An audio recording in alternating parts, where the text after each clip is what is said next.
The twerk tiny twins, whoever, they have to be stopped. They are out of control.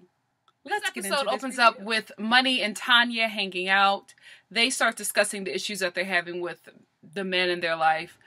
Minnie tells Tanya that she feels like Merlin is pulling away from her and showing disinterest in the wedding. And then Tanya lets Minnie know that I think her first child's baby father is coming down to Atlanta to look at some places. And he's going to stay with her for a while. And just like Minnie, I was just like, what? Because I was so confused. I was just like, I thought you sent the kids to be with the father. Then Tanya drops this tea that Nico, who's coming down to Atlanta to look for places, is actually her first. He's not the father of both of her children. He's the father of her first child, and the second baby father helped raise the both of them. So her two children are like his kids. Tanya, you too little to be so messy. I'm going to be real honest with you. You need to leave average height dudes alone because this is a messy situation. So we're at Minnie's place. Her mother comes over to visit. And with all due respect, Minnie's mother gives me Goomba from the Super Mario movies back in the 90s. And I feel like that's why I, as a 90s kid, have such a visceral reaction towards this woman, because she's wearing like this. She has like the Goomba build. I'm telling you, look at a Goomba and look at Minnie's mother. It's the same thing. So I feel like that's why I have like this reaction towards her, because she a Goomba with a Tamala Man wig. Minnie's mama is getting evicted from her home because she had Minnie's dog at her home illegally, like she wasn't supposed to have it. And they both knew that they should not have had the dog. It was both on the lease. And, you know, Minnie asked her to keep the dog, and the mom helped her lie about it. Do you not see a pattern, Minnie's mama? This is the pattern. Your daughter is a pathological liar, and you are an accomplice. You help her with these lies. Now, you don't have a home. And you have to stay with your daughter, who doesn't want you there after she's leached off of you this entire time. You see, look at the situation. You help her with her lies, you get put out of your house. You help her with her lies, the whole world sees her fake a pregnancy. That's why you were never excited about possibly having a grandchild, because you knew this child was lying. She fakes her lies, and then she gets you to be this big Goomba of a bully and assault little people with chicken wings. You look a mess on this show going along with this lie. She gets you in all types of mess, and you just support. I know you love your child, but she has a problem. Also, I think her YouTube name is The Cherie Bear. She made a comment about Minnie on one of my reviews of Little Woman Atlanta, and I'm telling you, I have not been right ever since. She said that she spoke about how Minnie faked her pregnancy on Little Woman Atlanta last season and miscarriage, while Emily was losing her newborn baby, JJ. And I'm telling you, I'm not saying I haven't liked Minnie, but I have had a disgust with her ever since the Cherie Bear mentioned that. Because I never even thought about that at that point. I was just so upset with, you know, her lying about something that is so, that's so real. That happens to so many women. And it's not a good thing to endure, and that she lied about. That's what I was upset about. But to know that she also made that lie up, that monumental lie up, while her friend was losing her child. Sick. Minnie and Marlon are at the tuxedo shop, and they're picking out an outfit for their wedding for him, a tuxedo for him. And the outfit that Minnie picked was horrendous. I'm just going to be honest. Marlon looked a mess. He even said, he was like, you got me looking like a magician. Yes, he looked a hot mess. So anyway, Minnie is talking to Marlon. She's saying that she feels some sort of way. Like, she's like, what is going on? You know, he's pulling for me. So she just wanted to talk to him about it. And, you know, because he just wasn't excited about it. And I don't think really a lot of guys are excited about going tuxedo shopping. But he had just like a a depressiveness about him. So she wanted to know what was going on. And he was just saying, well, you know, I'm just having there's a lot of things that pops up as we make our way towards his wedding. You know, both of your fathers got a problem with me. Then your attitude, you're fighting and falling out on people. And remember last season, Money's attitude was a mess. She was throwing drinks on him and all that stuff. Now, in the heat of the moment, things happen, and maybe they were probably doing that for the show. But then that's out on national TV, and he's probably getting played by his friends. It's just like your woman throws drinks on you and kicks you out the room. So, you know, all of the backlash from that scene is probably, you know, just hitting him. And he's probably dealing with that shame of basically looking like a fool last season, because Minnie was really, I don't want to say abusive, but she just didn't treat him. Money was, she was nasty to him a lot of last season. And so she's saying that she's working on that. And so I agree with Marlon feeling a certain way, like we're making our way to this wedding, and, you know, he's kind of, I don't think he's having second thoughts, but he at this point says that he doesn't feel just ready yet. He feels like they're rushing everything. And I get that he feels like he's seeing a side of her, so he wants to wait and see if she will improve before he says yes to this woman for the rest of his life. Totally understandable. Then Money says this: I feel like Marlon keeps on moving the finish line. I do all these things to change, and then when I complete the task, he gives me another obstacle.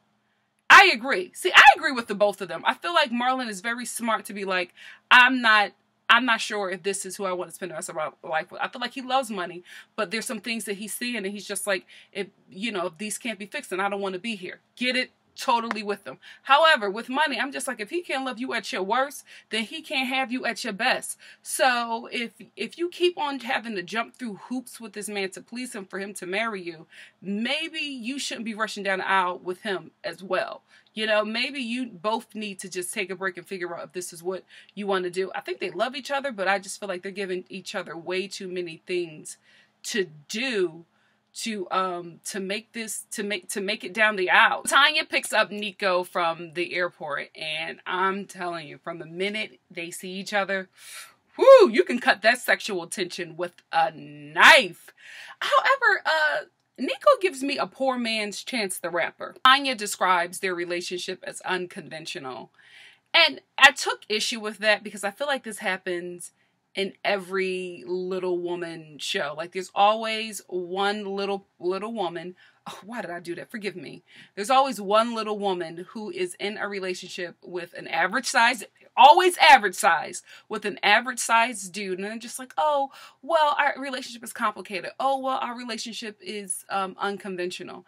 And I don't know. I feel like there's something there with that. And I think there are average sized men who are predators who take advantage of little women who don't really necessarily want to be with them because of, the looks and the stares, and but they like to use them for, housing and sex. That's just my observation. I see this happen in every Little Woman show, that there's always some average sized dude that just sleeps with them, use them for their home and for their benefits, and either knock them up and leave or come back for some booty and go. It happens in if you've watched this as long as I have, you've seen it happen in every show. And that's just something to think about. I'm like, because I don't want to judge these guys, but it's just like, y'all are seeming real predatory with these little women who think that they got a prize because they have an average sized guy. Twins meet with Miss Juicy Baby to discuss a manager because Miss Juicy Baby is working. Say what you want about her being messy, because she is. But she gets them checked. She is all out working and traveling all over the place. So I thought that was smart of them to meet with somebody who is, doing it in their industry, and who is also somebody like them. You know what I mean? To get that, why do I keep doing, I'm so sorry.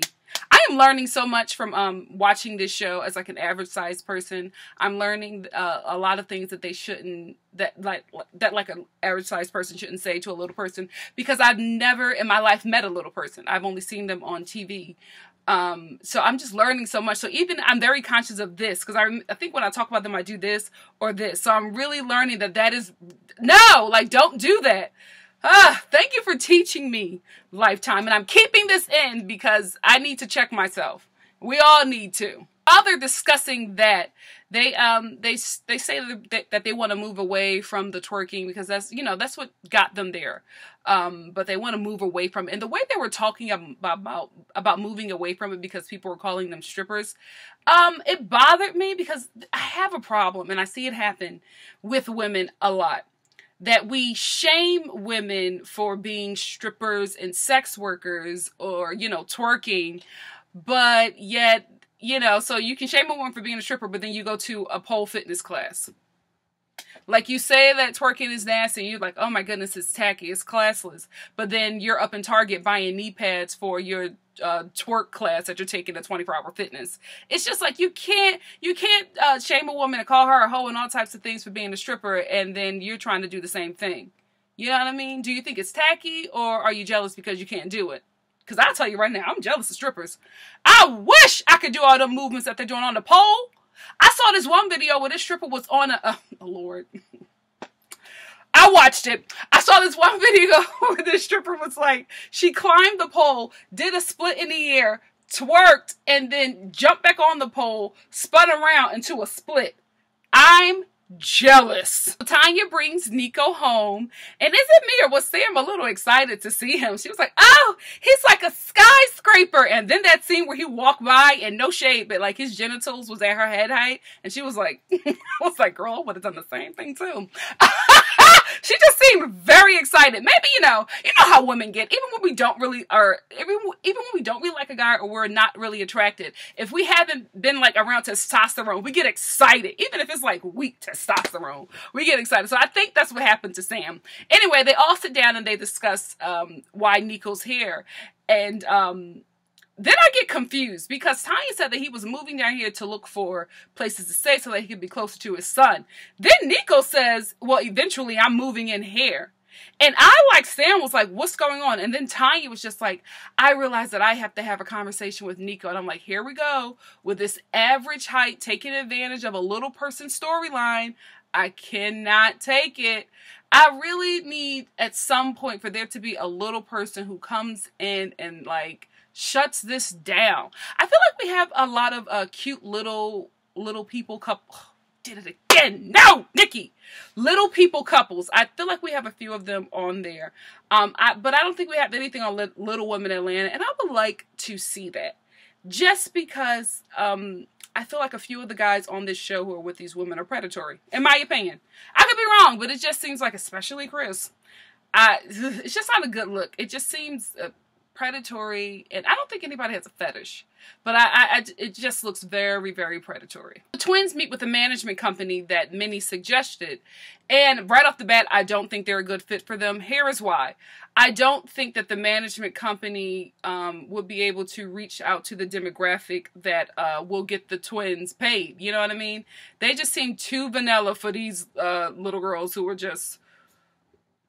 I was going to say fiery, but I realized they're Latina, and I didn't want to say that, but I feel like that perfectly describes them, and not because of their culture, just because they're like fire. You know what I mean? Like, you say hi to them, like, why you say hi to me? What you say hi to me for? You know what I mean? They're like they're on a whole different playing field. I know people like that. You know what I mean? I grew up with girls like that in the hood, and it was just like, they were just a nightmare to be around, and the only jobs that they could hold down were government jobs. You know what I mean? All them hating behind girls that I used to grow up with who were just like spitfires now work at the DMV. True story. Money meets with Miss Juicy Baby, and they are like trying on wigs or whatever because Money wants to spice things up because she feels like Marlon is pulling away from her, and Miss Juicy just reassures her that it's just normal for a man to get like this before they walk down the aisle, and I highly disagree. It is normal for a man who is having second thoughts about spending his life with a woman that he is having questions about to act that way. It's not normal for a man who wants to get married. Normally, it's either two lanes for a guy. either he's, you know, the excited groom who like really wants to do it and he's like in everything, and you know, he's just really cheesy and cute and adorable, and all the single girls are just like, oh my goodness, I wish I had a fiance like that. Or there's a guy who's just like, let's just get this over with. You can have a wedding. I'm ready for the honeymoon. That's the lanes that they're in. This guy right here is the one who's just like, I don't know if I want to live the rest of my life with a woman who will throw a glass of orange juice on me and bacon and eggs at my head on national TV. That's what's going on there. So it ain't normal money. Don't let Miss Juicy Baby fool you. Minnie invites her dude, Gary, over for a candlelight dinner. And she tells him that she's going to cook for him. You know she lied, right? And actually ordered in food and tried to pass the food off as hers. And he eats the food and he's looking at the breadsticks and they have this little chuckle about how she actually didn't make the food. She was actually lying about it. Because she is a consistent deceiver. I mean, if Minnie didn't have like a lying problem, I would think that this was so cute. Because, you know, not me, because I could cook a meal for the men's. I know girls who do that. You know what I mean? It's just like, it's in the early dating stages. You know what I mean? When you want to snag a dude, you order like a really delicious meal, throw away everything that it came in and make it look really, really nice. Because you listen, the way to a man's heart is through his stomach. Eat on. Wayman taught me that. So that happens sometimes. You know, you do that. But Minnie is a pathological liar, so I don't think any type of deceiving that she does is cute. I couldn't get with it. I was just like, here she go with that lying again. I was so frustrated by this otherwise adorable dinner date scene. And then her mother comes down. Like, her mother is staying there because, you know, she got evicted because of Minnie's lies. And I'm like, you know this girl is trying to get with this dude. Why would you come down and, like, sit her behind down and just stand. You know she ain't make that food right. And she's like making small talk. Don't be cock blocking Minnie. Now that's not nice. She not my favorite, but listen, let her get in where she fit in. Go upstairs and mind your business. Twins had a photo shoot that was set up by the management company that they may or may not sign with. And right off the bat, again, I was just like, I don't think this is a good fit. They don't seem like they can reach out to the community that will pay for the twins. And they also, this 3-year contract, never, talent, listen up, never sign a 3-year contract, ever. It is ridiculous. Unless you're signing with like a huge agency. You know what I mean? Like if it's like one of them top Hollywood agencies, sign a 3-year. But if it's you know, younger baby ones or ones that are like floating in the middle, never sign a 3-year contract with agencies that are, you know, not top tier. Also, I'm going to need for them to stop shopping at Little Rainbow and Mini Charlotte Russe because I am sick of their nylon dresses and those cardboard box heels that they are always wearing, especially for this photo shoot. I'm like, you want to send this out to people so that you can be bookable? Y'all need a fashion redo. Then we head on over to Money and Marlon's home, and she's getting ready for the dinner, the introductory dinner of Nico to the girls that they're going to be having later. And Marlon walks in, and I'm telling you, I just realized what it is about him because Marlon is hysterical to me. He could just be sitting there looking at me like, oh, no, Money, this ain't funny. And I'm dying laughing. And I realize why he's so hysterical to me is because he reminds me of a younger Mr. Brown. I'm telling you, when he walked through that door, I felt like he was walking through the door of like a Tyler Perry sitcom.